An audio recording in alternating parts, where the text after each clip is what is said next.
We the leader ಮೂಲಕ ತಮಿಳುನಾಡಿನಲ್ಲಿ ಹೊಸ ಅಲೆ. ತಮಿಳುನಾಡಿನ ರಾಜಕೀಯದಲ್ಲಿ ಮತ್ತೊಂದು ಹೊಸ ಚರ್ಚೆ ಶುರುವಾಗಿದೆ.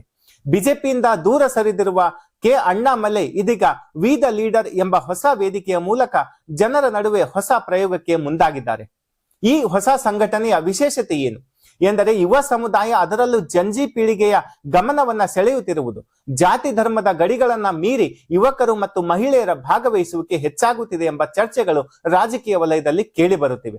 ವಿಶೇಷವಾಗಿ ಡ್ರಗ್ ಫ್ರೀ ತಮಿಳುನಾಡು ಎಂಬ ಅಭಿಯಾನದ ಮೂಲಕ ಯುವಕರ ಸಮಸ್ಯೆಗಳನ್ನ ಕೇಂದ್ರವಾಗಿಟ್ಟುಕೊಂಡು ಜನರೊಂದಿಗೆ ಸಂಪರ್ಕ ಬೆಳೆಸುವ ಪ್ರಯತ್ನ ನಡೆಯುತ್ತಿದೆ. ಇತ್ತೀಚೆಗೆ ನಡೆದ ವಿ ದ ಲೀಡರ್ ಕಾರ್ಯಕ್ರಮದಲ್ಲಿ ಮಾತನಾಡಿದ ಅಣ್ಣಾಮಲೈ ಒಂದು ಮಹತ್ವದ ಸಂದೇಶವನ್ನ ನೀಡಿದರು. ನಾವು ಮೊದಲು ತಮಿಳರು, ನಮ್ಮನ್ನು ಜಾತಿ ಅಥವಾ ಧರ್ಮದ ಚೌಕಟ್ಟಿನಲ್ಲಿ ಸೀಮಿತಗೊಳಿಸಬಾರದು ಎಂದು ಅವರು ಹೇಳಿದರು. ಅವರ ಮತ್ತೊಂದು ಹೇಳಿಕೆ ಕೂಡ ಸಾಕಷ್ಟು ಗಮನ ಸೆಳೆಯಿತು. ನಾನು ಹಿಂದೂ ಎಂಬುದು ನನ್ನ ಮನೆಯ ಒಳಗಿನ ವಿಚಾರ, ಆದರೆ ಹೊರ ಜಗತ್ತಿನಲ್ಲಿ ನಾನೊಬ್ಬ ತಮಿಳಿಯನ್ ಎಂಬ ಅವರ ಮಾತು ರಾಜಕೀಯವಾಗಿ ಹಲವು ಚರ್ಚೆಗೆ ಕಾರಣವಾಗಿದೆ. ಏಕೆಂದರೆ ಅಣ್ಣಾಮಲೈ ಬಿಜೆಪಿ ಸೇರಿದ ನಂತರ ಅವರ ರಾಜಕೀಯ ಗುರುತು ಕೇವಲ ಒಂದು ನಿರ್ದಿಷ್ಟ ವರ್ಗದೊಂದಿಗೆ ಮಾತ್ರ ಸಂಬಂಧ ಹೊಂದಿದ್ದೆ ಎಂಬ ಟೀಕೆಗಳು ಕೇಳಿ ಬಂದಿದ್ದವು. ಜೊತೆಗೆ ಭಾಷಾ ರಾಜಕೀಯದಲ್ಲಿ ವಿಶೇಷವಾಗಿ ಹಿಂದಿ ಪರವಾದ ನಿಲುವು ಹೊಂದಿದ್ದಾರೆ ಎಂಬ ಆರೋಪಗಳು ಎದುರಾದವು. ಈ ಎಲ್ಲಾ ಬೆಳವಣಿಗೆಗಳ ನಡುವೆ ಅಣ್ಣಾಮಲೈ ಹೊಸ ರೀತಿಯ ರಾಜಕೀಯ ಗುರುತನ್ನ ನಿರ್ಮಿಸಲು ಪ್ರಯತ್ನಿಸುತ್ತಿದ್ದಾರೆ ಎಂಬ ಪ್ರಶ್ನೆ ಇದೀಗ ಮೂಡಿದೆ. ತಮಿಳುನಾಡಿನಲ್ಲಿ ಈಗಾಗಲೇ ನಟ ವಿಜಯ್ ಅವರ ರಾಜಕೀಯ ಪ್ರವೇಶದ ನಂತರ ಹೊಸ ಪೀಳಿಗೆಯ ರಾಜಕೀಯದ ಬಗ್ಗೆ ಚರ್ಚೆಗಳು ಕೂಡ ನಡೆಯುತ್ತಿವೆ.